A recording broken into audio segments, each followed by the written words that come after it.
Assalamualaikum warahmatullahi wabarakatuh. Bagaimana kabar kalian semuanya? Semoga tetap sehat dan dalam lindungan Allah Subhanahu wa taala ya. Oke sayang, hari ini kita akan lanjutkan kembali materi tema 2 masih di sub 1 tentang hak, kewajiban dan tanggung jawab sebagai warga masyarakat.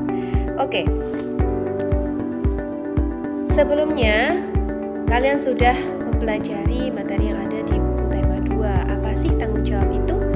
Nah, tanggung jawab adalah sikap sadar yang dimiliki seseorang yang berani menyelesaikan tugas dan kewajibannya. Jadi, ketika seseorang itu menyelesaikan kewajiban harus dipenuhi dengan rasa tanggung jawab.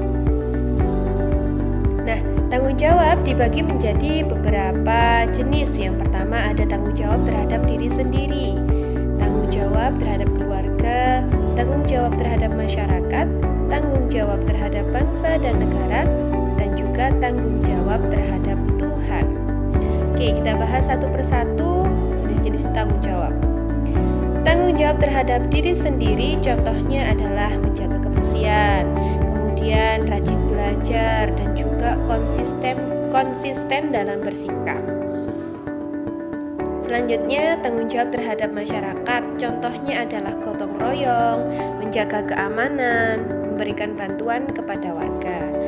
Nah, sedangkan tanggung jawab terhadap Tuhan contohnya adalah menjalankan perintahnya dan menjauhi larangannya, atau disebut dengan takwa.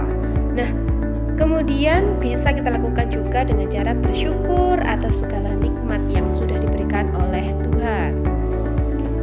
Kemudian contoh dari tanggung jawab terhadap keluarga adalah saling menghargai dan menyayangi antar satu anggota dengan anggota yang lain.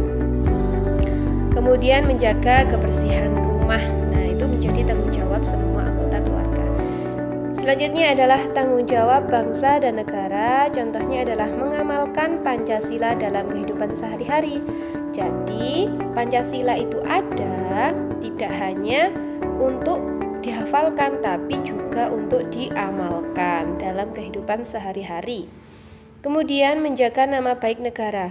Sekarang siapa lagi kalau bukan kita yang menjaga nama baik negara? Tidak mungkin orang negara lain atau orang dari bangsa lain yang menjaga nama baik negara kita, Indonesia.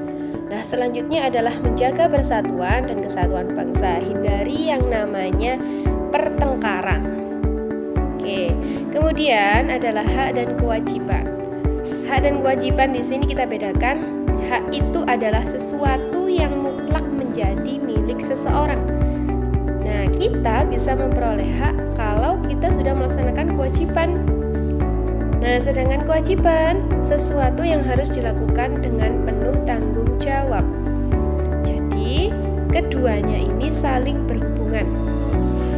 Kita tidak boleh menuntut hak sebelum kewajiban kita laksanakan. Begitu juga sebaliknya. Kita tidak akan mendapatkan hak kalau kewajiban belum kita laksanakan. Oke, sekarang bagaimana hubungan antara hak, kewajiban, dan tanggung jawab? Hubungan antara keduanya harus dilaksanakan secara seimbang. Tidak boleh botseh alias abot sisih. Nah, berat sebelah, tidak ya.